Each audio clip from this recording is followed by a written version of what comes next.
tu es débutant en Python et tu aimerais des idées de projets pour t'améliorer et progresser, installe-toi confortablement, cette vidéo est faite pour toi. C'est parti pour 5 idées de projets Python. Let's go.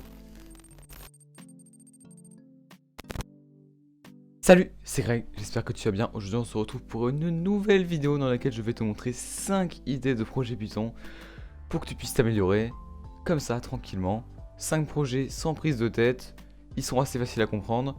Tu peux ensuite les améliorer une fois qu'ils fonctionnent. Donc voilà, facile à faire marcher, tu peux les améliorer pour avoir des trucs bien et tout. Donc c'est plutôt cool. Mais avant que cette vidéo continue, n'hésite pas à me suivre sur Twitch, je suis en live tous les mercredis 16h-18h et à me suivre sur mes réseaux sociaux, Twitter, Instagram, pareil ça fait juste ici et dans la description. La première idée c'est simplement un convertisseur .mp4 en GIF. Donc vous donnez votre vidéo au convertisseur, il va vous créer des GIFs, des GIFs animés. Comment ça marche? Je vais vous donner les librairies dans la description pour faire du traitement vidéo, mais vous allez simplement analyser votre fichier MP4 en Python. Ensuite découper chaque frame, donc chaque frame de la vidéo. Vous allez ensuite découper chaque frame de la vidéo pour avoir une image du coup de chaque frame, vu qu'une frame c'est une image, et convertir chaque image en image GIF pour ensuite les convertir et faire un fichier GIF comme ça. Voilà. Deuxième idée, c'est un gestionnaire de mots de passe. Donc un script Python, une application Python, où vous mettez vos mots de passe avec vos comptes et ils vont être bien sûr sécurisés, cryptés, pour les sauvegarder et vous pouvez ensuite les décrypter pour avoir vos mots de passe. Comment que ça marche? Personnellement, j'ai utilisé une librairie pour crypter des données à partir d'une clé, chiffrer des données à partir d'une clé, je suis pas très sûr du terme. Et cette clé, qu'est-ce que c'est? C'est simplement le mot de passe maître que j'ai donné à l'application en fait. Donc si j'ai perdu mon mot de passe maître, je peux plus déchiffrer mes mots de passe. Je trouve que niveau sécurité, c'est pas mal. Je pense qu'il y a des trucs à revoir, mais en vrai c'est pas mal je pense. J'ai stocké tout ça dans un fichier texte, mais vu que c'est crypté, tu peux pas déchiffrer si t'as pas le mot de passe maître, etc. À vous de voir comme vous voulez, mais un gestionnaire de mots de passe.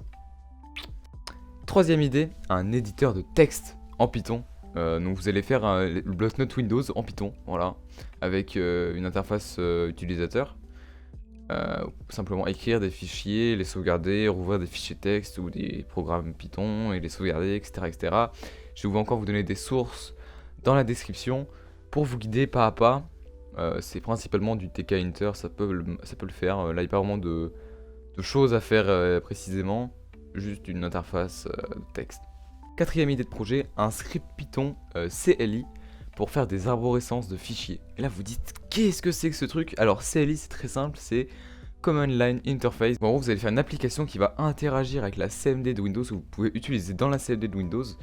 Vous pouvez mettre des couleurs, etc. Il y a plein de librairies pour faire ce genre de truc, mais surtout qui va faire une arborescence du fichier où vous êtes. Donc, par exemple, vous pouvez appeler le script à n'importe quel endroit, dans n'importe quel répertoire, et ça va afficher tous les fichiers qui est dans votre répertoire actuel, les dossiers, et s'il y a des fichiers dedans, afficher les sous-fichiers et les sous-dossiers, etc. Ça va faire un arbre, plutôt dans de ce sens-là, ça va faire un arbre de données, une arborescence des fichiers. Vous pouvez à terme choisir de rentrer un chiffre en appelant votre script, pour pouvoir choisir dans combien de sous-dossiers vous voulez que l'arborescence se faufile, jusqu'où elle va aller. Et voilà, c'est encore un script plutôt simple à comprendre, mais qui est assez compliqué à mettre en place quand même. Niveau algorithme derrière, c'est plutôt pas mal, même moi j'ai pas fait un truc très bien optimisé je crois. Enfin bref, c'est un bon projet je pense, pour se familiariser avec les applications CLI. Et enfin le cinquième projet, un tracker de prix Amazon. J'en ai fait une vidéo sur la chaîne et je pense que c'est un très très bon projet pour comprendre comment les choses fonctionnent. Donc un tracker de prix Amazon, qu'est-ce que ça va faire? Ça va vous lui renseigner une page Amazon, vous lancez votre script et ça va détecter si le prix de votre page Amazon est inférieur au prix indiqué par exemple. Juste pour savoir si c'est en promotion quoi.